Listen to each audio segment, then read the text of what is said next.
Welcome back to GSMC's Down by Contact Sports Podcast. I am your host, Jeremy Lapidus. Today is Thursday, February 20th.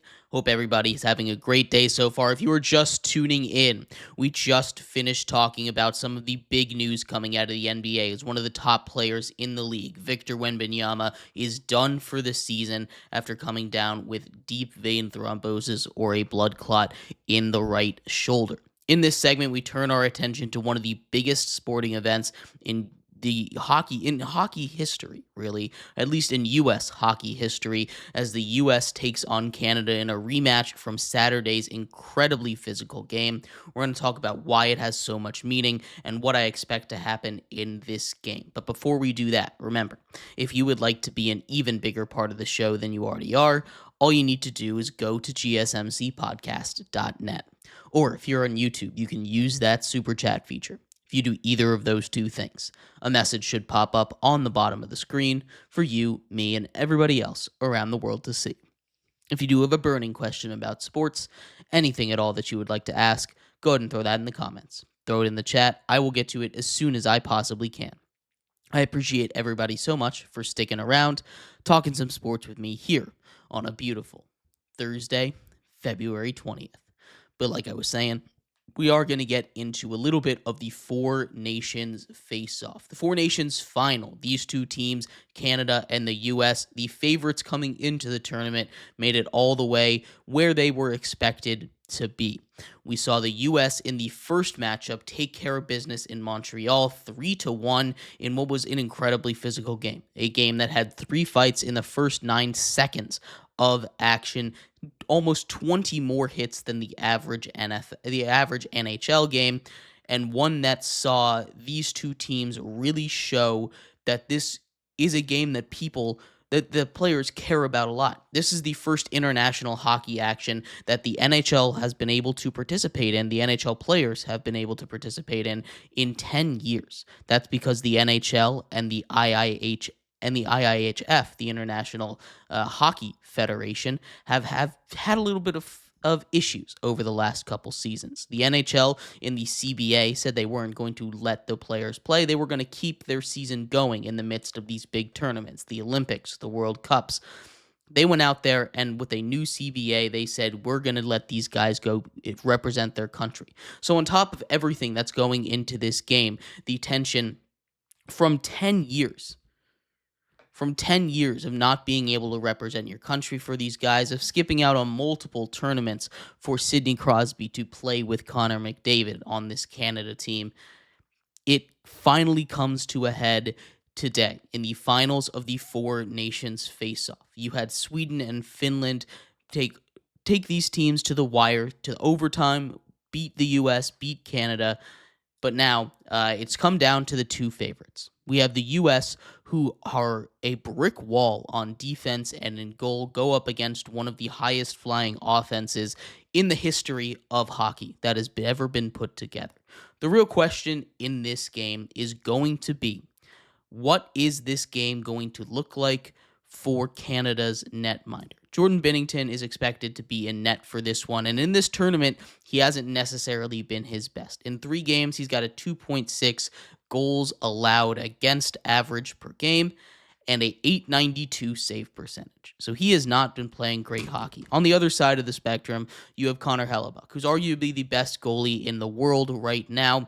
He comes in allowing just 1 goal per game and over a 950 save percentage. He is having an incredible tournament for this U.S. team.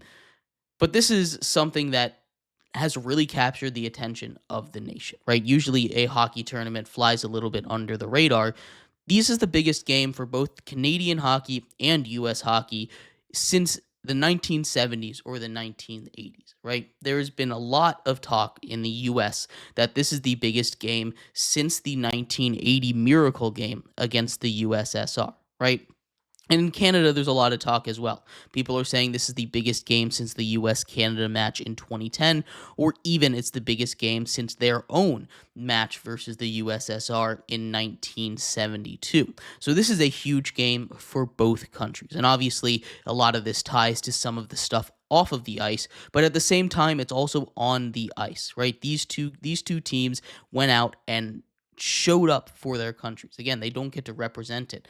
The fans noticed. The tickets for this event have absolutely skyrocketed. If you were trying to go to this game, you can't get in any cheaper than about $900, and you can get in for as expensive as a couple thousand. There were even some tickets going for $10,000 in this game.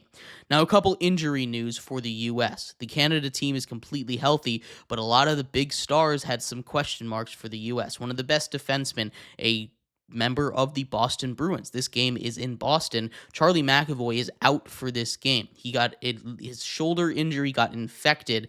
The Boston Bruins not very happy about that. They have the Minnesota Wild's training staff as the medical team for the U.S. hockey team, and they had some issues, the Boston Bruins and the Minnesota Wild in the past. Charlie McAvoy is out. The Boston Bruins obviously not very happy, but this sucks because he is a huge, huge physical player for the U.S. team, and that's where they were really more dominant against them last time. They out-physicaled them. They bullied the other team. It was a Canada team that is filled with star power, filled with skill and finesse, but the U.S. team is big, physical, and they will rough you up, which is, I think, the best way to take on this Canada team. Make sure they can't get comfortable. Make sure they can't get to their spots. Make sure that they can't get what they need to done early in this contest. The other stars for this team, Austin Matthews is expected to play the big goal-scoring threat for the U.S. team. The Tkachuk brothers, the guys that really led this thing off, started off this rivalry game with a bang, making two fights in the first 2 seconds between them. Matthew Tkachuk got hurt in the Canada game, had to leave in the third period, is expected to play. His brother Brady Tkachuk is also expected to play. He left in the final game of the round-robin tournament after playing just 2 minutes. He slammed into a wall, and they say they kept him out after as a precaution. Now, the U.S. team did bring in Tage Thompson, the star forward from the Buffalo Sabres, as an injury reserve just in case anybody couldn't go, but everybody should be able to go. One of the big question marks before this game was whether or not the U.S. would be able to bring in Quinn Hughes. The defenseman for the Vancouver Canucks, a U.S. native, had come in and was expected to be a part of the team before he suffered an injury of his own.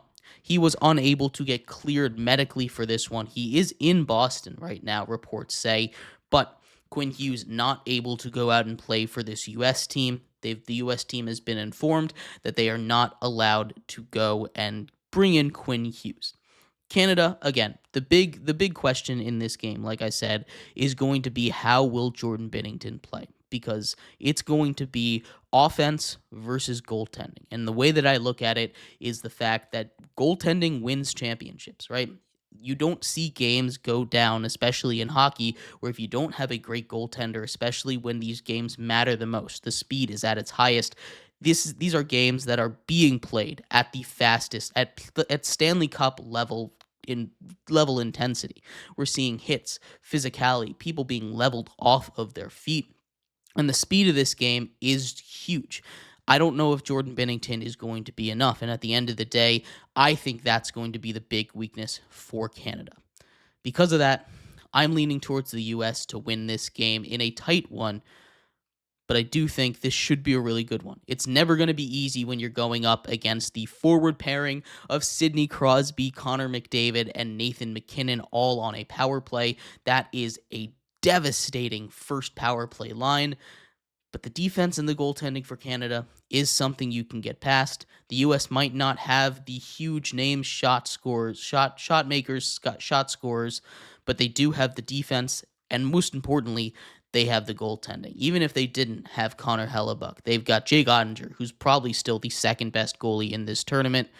This team is stacked. Both of these teams are stacked, and I cannot wait to see what happens as the game continues tonight. 0-0 as puck has just dropped. We'll keep you updated what's happening as anything happens throughout the rest of our show.